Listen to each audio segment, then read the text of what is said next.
Salut les topiens et bienvenue à Shanghai Disneyland, ce parc qui a coûté plus de 4 milliards de dollars. Il y a un peu Walt Disney avec son Disneyland, Michael Eisner avec Disneyland Paris, il y avait Roy Disney avec la création de Walt Disney World. Ici, ce parc, c'est le rêve de Bob Iger. Bob Iger, qu'on a même croisé ici même dans les allées du parc il y a quelques jours. Dans quelques temps, ils vont annoncer des nouveaux lands, des nouveaux projets pour Shanghai Disney Resort. Et c'est un parc qui est un peu le bébé de Bob Iger qui est lui revenu à la présidence de la Walt Disney Company. Shanghai Disneyland, c'est quoi?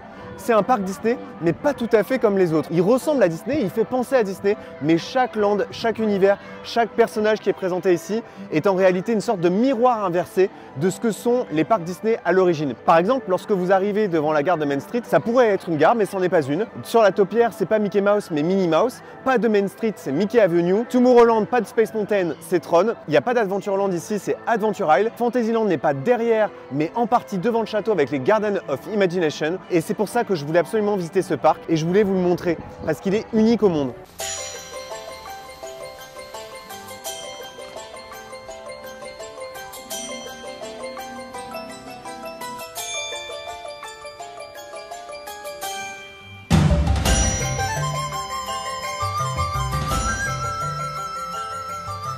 Et notre visite commence à Shanghai Disneyland, non pas sur Main Street, mais sur Mickey Avenue, qui fait un petit peu penser à des rues de Los Angeles, mais en fait c'est une rue qui rend surtout hommage aux toons Disney. On y voit les Silly Symphonies, Mickey Mouse bien sûr, les amis de Duffy. On retrouve tous les codes de Main Street, mais dans un univers vraiment inspiré des toons, mais ce n'est pas non plus à confondre avec Mickey Toontown, qui est encore plus un univers de cartoon.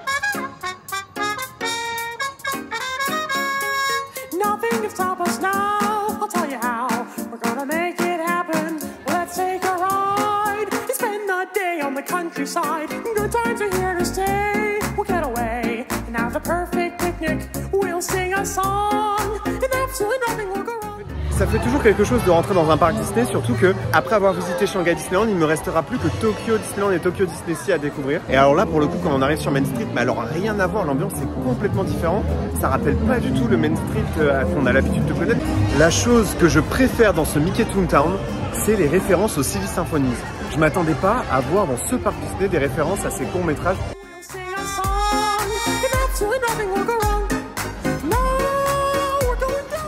Il y a le barbeur, il y a le dentiste, il y a la banque, mais sauf que c'est les toons qui prennent possession de ces lieux emblématiques. Par exemple, chez le barbeur, c'est Goofy qui est en charge de cet endroit. À la banque, bien entendu, c'est Picsou le propriétaire. Le bakery, c'est Cookie.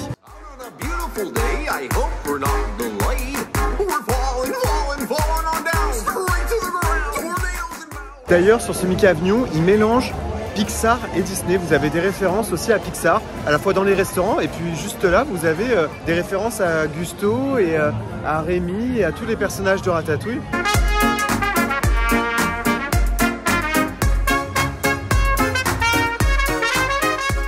Alors ici, il y a un land qui met tout le monde d'accord et je reconnais que c'est le land le plus abouti du parc, même si c'est pas mon préféré, mais il est en deuxième position. C'est Treasure Cove, un land qui est entièrement inspiré de l'univers de Pirates des Caraïbes, de la licence et des films. Et c'est ça qui est marrant, c'est qu'à l'origine Pirates des Caraïbes c'est une attraction qui a inspiré un film, et ici c'est le film qui inspire le land. C'est le serpent qui se mord la queue. Dans Treasure Cove, vous retrouvez l'attraction Pirates des Caraïbes, un stunt show avec Jack Sparrow, ainsi qu'un restaurant qui est l'équivalent du Blue Lagoon, mais c'est un quick service que je vous recommande de faire, qui est extraordinaire.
Donc là, on sort à l'instant de l'attraction Pirates des Caraïbes. Waouh. J'ai pas trop les mots pour dire ce que j'ai ressenti. C'est probablement une des 3, peut-être 5 meilleures attractions Disney de tous les temps. Mais technologiquement aussi, c'est fou parce que le bateau fait des poussées, enfin des mouvements qui sont pas du tout similaires à ceux qu'on connaît dans Pirates des Caraïbes. Il y a bien sûr le mélange d'écran, d'eau, des audio animatronics incroyables comme celui de David Jones. Et puis on repart en arrière, en avant. Le bateau suit le mouvement de la houle quand on est face aux écrans. Enfin, c'est incroyable. Toi, ce serait ton top 5, Max? Dans mon top 5, sûr. Bah moi aussi, je crois. Ah oui, sûr. Puis il y a beaucoup d'émotions, voilà. C'était vraiment magique. Hein. Ça garde quand même les codes qu'on connaît dans Pirates des Caraïbes. Oui, parce qu'en fait, tout le début du parcours est un hommage aux anciens parcours de Pirates des Caraïbes. Ils ont respecté comment ça se passe dans un Pirates des Caraïbes. Par exemple, au début du parcours, vous avez la scène du chien, mais qui est transformé en squelette. Ouais. Et ils tendent l'os, mais ils sont tous en fait en squelette. Ouais. Il y a des petits clins d'œil comme ça aux scènes précédentes de Pirates des Caraïbes. Pour moi, c'est probablement, il faudrait qu'on aille faire les autres attractions, mais c'est probablement la meilleure attraction du parc. Utiliser la licence, mais intelligemment. Et c'est magnifique. Ouais, c'est vraiment un bel hommage à l'attraction d'origine et au film en même temps. Enfin là, franchement, c'était magique pour moi de me retrouver comme ça dans le film. À tel point que je me rendais même plus compte du mouvement du bateau. Je savais plus si on avançait, si on reculait. Enfin, c'était magique.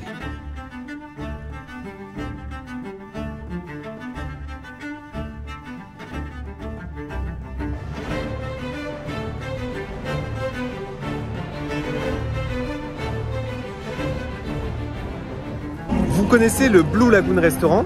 Comme souvent, ici dans ce parc, ça a été twisté. Ici, c'est un restaurant sur l'univers de Barbossa, une sorte de taverne, un quick service d'ailleurs, qui vous permet d'admirer l'attraction depuis l'intérieur du restaurant, comme dans les autres.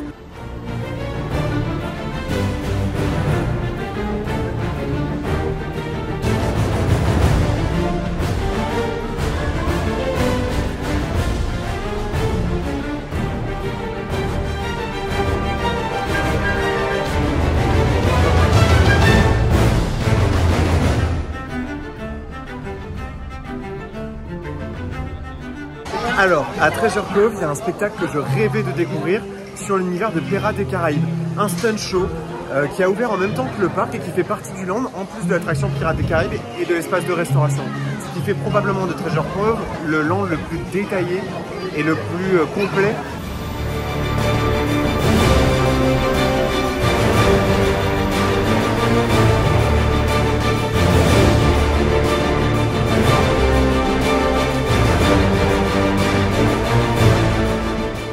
Alors, on sort du stunt show Eye of the Storm, parce que ça se passe en fait au cœur d'une tornade dans les Caraïbes. C'est un spectacle qui met en scène Jack Sparrow et ses amis. Il y a un très long pré-show, le type de stunt show, un peu comme Motor Action qu'on fait une fois, quand on le voit on est impressionné, mais une fois qu'on le voit une deuxième ou une troisième fois, on s'en lasse un petit peu. Néanmoins, c'est super cool d'avoir imaginé un stunt show pour l'univers de Pirates des Caraïbes avec Jack Sparrow. Par contre, comme beaucoup de spectacles ici, c'est tout le temps en chinois, très peu traduit en anglais, donc difficile de suivre.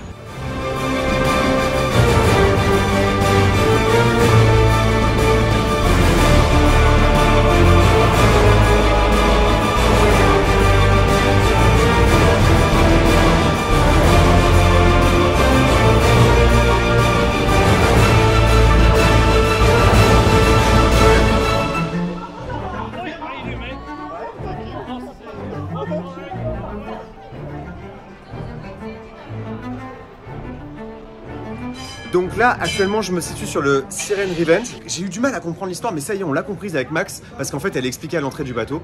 C'est un bateau qui, à l'origine, appartenait à la marine espagnole et qui a été volé par des pirates, mais pas par n'importe quel pirate. Ça a été volé par Monsieur Gibbs, le meilleur ami de Jack Sparrow, son compagnon de route qu'on voit dans quasiment tous les films. Mais c'est quand même un bateau qui met en avant tous les personnages de la saga, enfin en tout cas les 3 principaux, puisque chaque étage est dédié à un personnage.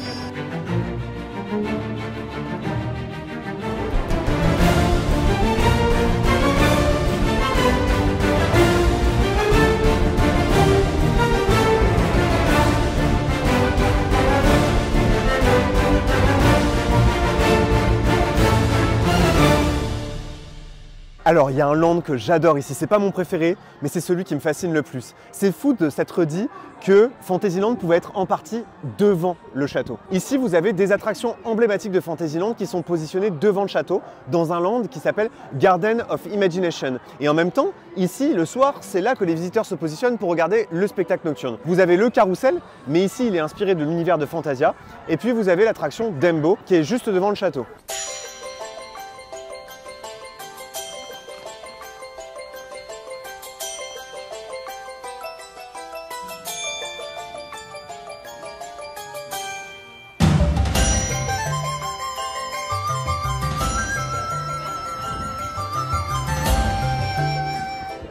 Alors, on est toujours dans les Gardens of Imagination, situés devant le château. Et ici, on est dans une allée qui rend hommage aux différents signes du zodiaque chinois. Chaque signe, chaque animal est associé à un personnage Disney emblématique.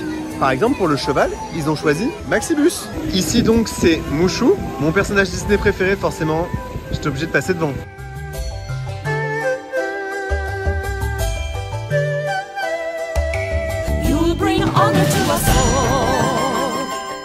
Donc Garden of Imagination, c'est vraiment l'esprit presque de ce que voulait Walt au tout début, c'est-à-dire l'esprit des jardins urbains. Ça ressemble énormément aux jardins urbains qu'on retrouve dans des grandes villes, les fameux jardins de Tivoli par exemple. Et ici, le carrousel est inspiré, et ça j'adore, je trouve ça génial, c'est un carrousel sur l'univers de Fantasia, uniquement de Fantasia. Alors le château que vous voyez derrière moi, c'est le plus grand château Disney. Il mélange plusieurs univers et en fait ce château c'est un land à lui tout seul. À l'intérieur il y a une attraction, il y a un dining et ce que j'adore avec ce château c'est qu'il est intégré à plusieurs autres attractions Disney. Ce château il est énorme, c'est impressionnant. C'est presque un land à lui tout seul. D'ailleurs en fait Fantasyland est plutôt petit parce que tout est très utilisé par l'équivalent du pays des contes de fées en termes d'espace et d'eau, un peu comme Jungle Cruise. Et là on va aller faire le Storybook Castle, en fait le parcours scénique à pied sur l'univers du château.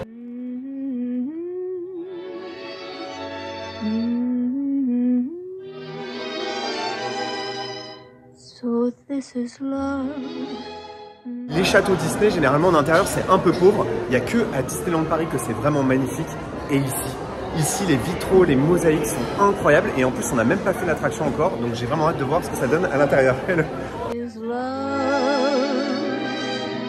So this is what makes life mine. I'm all aglow, and now I know. And now I know The key to all heaven is mine. My heart has wings, and I can fly. I'll touch every star in the sky. So this is the miracle that I've been dreaming of. Donc là, on sort à l'instant du Storybook Castle, du parcours scénique à pied, à la rencontre de Blanche-Neige. C'est tiré de l'univers de Blanche-Neige. Le visiteur est assez libre, mais les scènes vont s'activer à plusieurs reprises de manière automatique et raconter l'histoire de Blanche-Neige. C'était absolument magnifique. Et puis on emprunte cet escalier qui donne une vue imprenable sur le lustre du château. Et puis après on se retrouve en haut avec une terrasse absolument magnifique. Et ça se voit que c'était une époque où Walt Disney Imagineering avait beaucoup d'argent. J'ai jamais vu quelque chose d'aussi immersif. Et en plus, ce château, dedans, il y a aussi une boutique, il y a aussi des rencontres personnages. Et puis il y a un dining avec des caractères. Ce truc c'est monumental. En route pour le pays des contes de fées qui ici a un autre nom. Et vous allez voir, c'est incroyable. C'est une des attractions aussi que je rêvais de faire en venant à Shanghai Disneyland.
On sort à l'instant de l'attraction Voyage to the Crystal Grotto, qui est une sorte de nouveau pays des contes de fées qui mélange les licences Disney, où à chaque fois qu'on entre dans une scène, des fontaines vont s'activer pour rendre hommage aux grands contes des classiques d'animation. Mais à un moment donné, le parcours prend une sorte de tournure complètement différente. On va sous le château, donc en dessous du château de Fantasyland, le château du parc, pour découvrir les secrets de la légende du cristal de Grotto, qui a été découvert par un jeune garçon. Et le mélange des deux storylines entre les classiques d'animation Disney et ce cristal, vraiment cette attraction me fascine. Super idée de Max, avant que le soleil ne se couche, allons faire le labyrinthe de Alice au Pays des Merveilles, mais là aussi dans une toute nouvelle version. Et alors là, vous n'êtes pas prêts, mais je pense que certains d'entre vous savent de quoi je vais parler. C'est un labyrinthe de Alice au Pays des Merveilles tiré du live action. Les live action réalisés et produits par Tim Burton.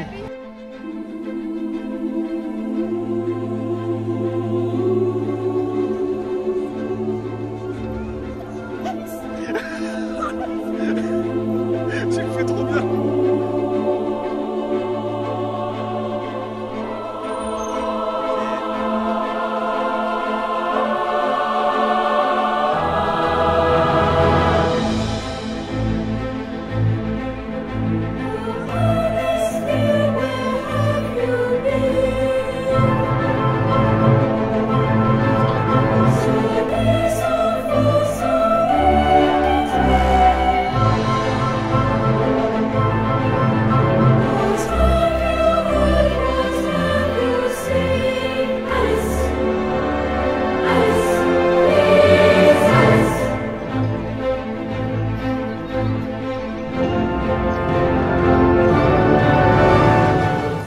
Donc là, on sort du labyrinthe Alice in Wonderland version Tim Burton. C'était extraordinaire. Alors c'est vraiment un lieu d'opportunité pour vos photos. Le château du parc est particulièrement bien intégré à l'attraction. C'est le cas aussi dans l'attraction qui reprend l'ambiance du Pays des Contes de Fées. Le château est intégré à plusieurs attractions du Fantasyland et ça se voit que le château a été lui-même pensé à la fois comme une attraction lui-même et qu'il est l'attraction de plusieurs autres attractions. Et ça, je trouve que c'est hyper malin. Et puis là, c'est le moment d'aller faire Peter Pan Flight dans une toute nouvelle version là aussi, améliorée, que j'ai beaucoup vu passer sur les réseaux sociaux et c'était donc mon rêve de la faire. The second star to the right shines with a light that's red. And if it's Neverland you need, its light will lead you there. Twinkle, twinkle, little star, so I'll know where you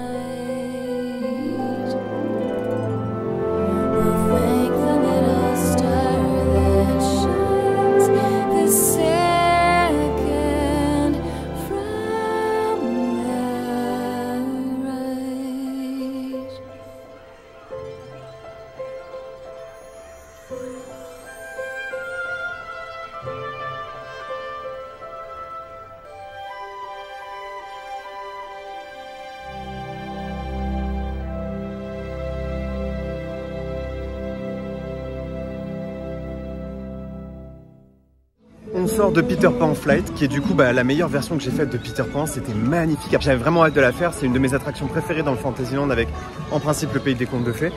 Et en fait, j'aime bien comment, ici, à chaque fois qu'ils ont décidé de réadapter une attraction déjà existante, comment ils ont essayé soit de la twister, soit vraiment de l'améliorer. C'est ce qui fait que pour moi, pour l'instant, il n'y a quasiment aucun sans faute dans ce parc. Je passe une super journée. Enfin, vraiment, je m'éclate.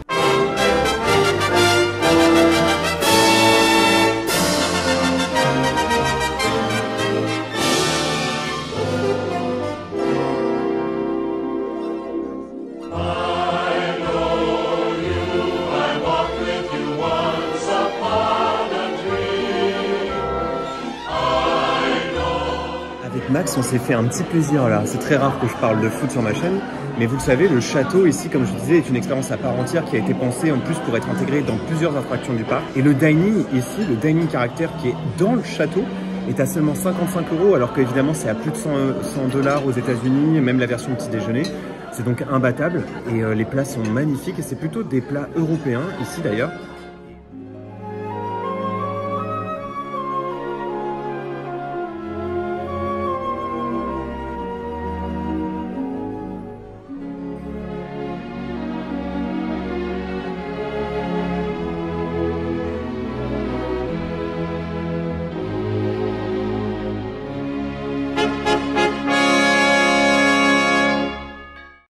Alors, je l'avoue, le land le plus complet à Shanghai Disneyland, c'est Treasure Cove. Mais le land qui me plaît le plus, c'est Tomorrowland. Son ambiance me fascine. Il a un côté un peu dystopique, il est beaucoup plus sombre qu'aux États-Unis, beaucoup moins kitsch aussi.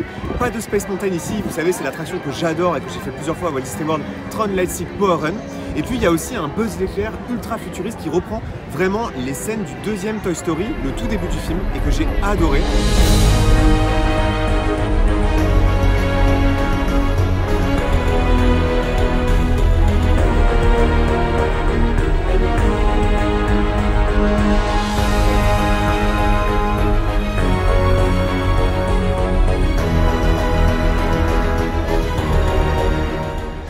Alors, on m'avait dit en venant que le Tomorrowland il était froid, qu'il était austère, qu'il était bétonné. Eh bien oui, je confirme, il l'est. Mais je sais pas pourquoi, j'adore cette ambiance. Écoutez le son autour de moi. En fait, il est pas kitsch comme aux États-Unis. Il se veut vraiment beaucoup plus futuriste. Et le futur en ce moment, il est un peu plus dystopique, il est un peu plus froid. Mais c'est justement ce que je voulais venir voir.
Tout à l'heure dans la vidéo, bien sûr que ici je pense que l'attraction qui mettra tout le monde d'accord, c'est bien sûr Pirates des Caraïbes. Mais à l'époque de l'ouverture de Shanghai Disneyland, je me souviens très bien de cette époque, j'étais déjà fasciné par le Tomorrowland de ce parc et notamment par l'attraction de Tron. Je savais que c'était pas les meilleurs, mais je savais que c'était les plus audacieuses et les plus créatives. Et ce soir, en me baladant ici, j'ai la confirmation de ça. Les jeux de lumière, le loop, les partis pris architecturaux, l'intégration de Tron, de l'équivalent de notre Orbitron, tout est super bien pensé dans ce land.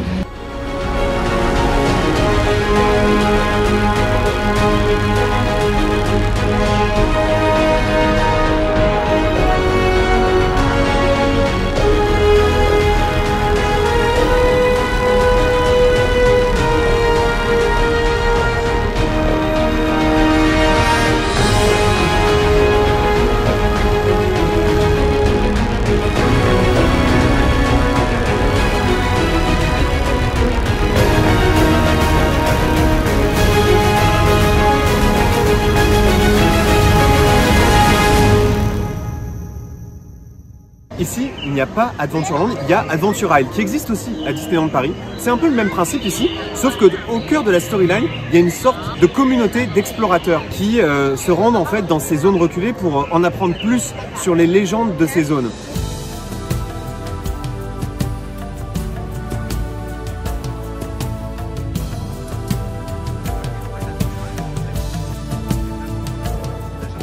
Je savais pas que Adventure Isle était aussi grand et aussi détaillé en décor.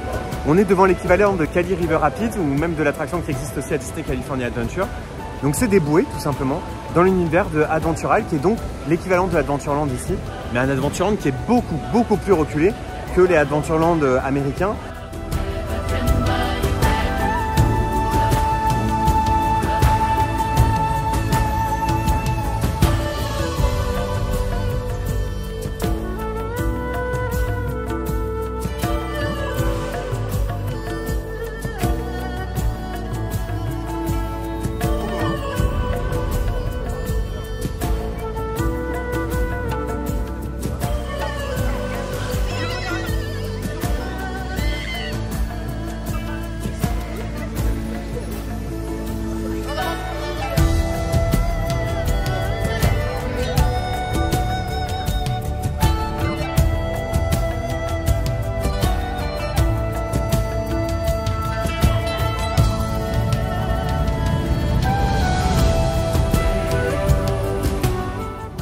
On sort à l'instant des rapids et c'était incroyable, vraiment très beau. Une partie du parcours est en backstage, donc on découvre le parcours qui n'est pas mélangé à l'univers du parc.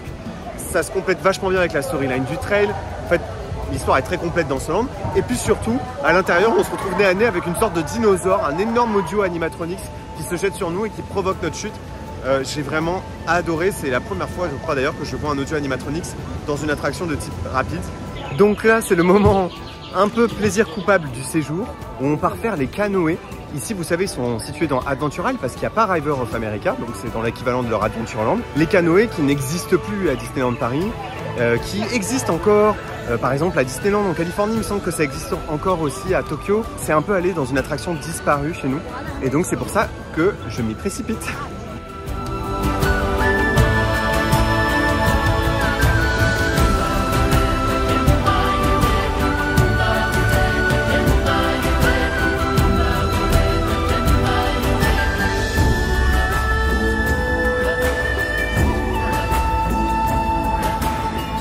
Tu rames pas de ouf là quand même.